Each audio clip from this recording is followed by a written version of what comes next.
Quick tip for caulking, put some tape down.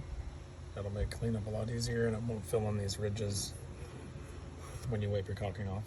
And when you're caulking, one of the things you want to really make sure is you get the caulking all the way back.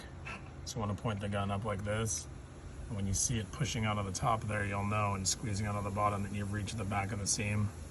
If you're trying to fill the joint up, don't try to just run along really fast and think you've caulked anything, because a lot of times you won't get in there. So really intentionally make sure you're squeezing the material in there and making sure it gets all the way to the back. Probably the number one most important thing on trying to actually seal the joint is getting your material actually pushed back in there to where it will seal, so you won't get like water drainage in that little section right there. So go ahead and pump that full and make sure it's squeezing all the way back there. Don't worry about how much is on the outside. You want the joint to be packed full like that.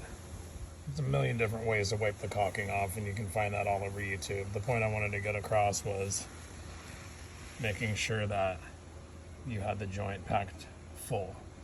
So whether you want to use a paper towel or your finger, it's all been done. There's the joint area right there.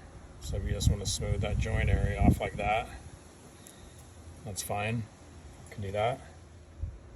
And if you feel like waiting, you can. This is a quick repair, so I'm going to peel the tape off now.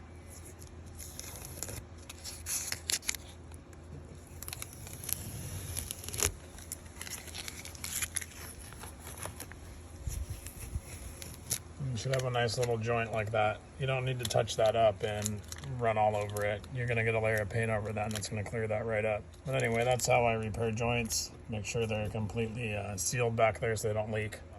This is what the other joints look like. So when they separate, you can see there wasn't really a good caulking. So you're going to get a lot of water in there, and it's going to go back and do damage behind your siding.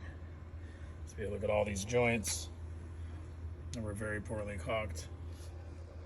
If you want to fill a joint up and you want to keep your surface clean, you can get a caulk that matches, or you can just touch that up with your existing paint. That's the tip of the day on caulking.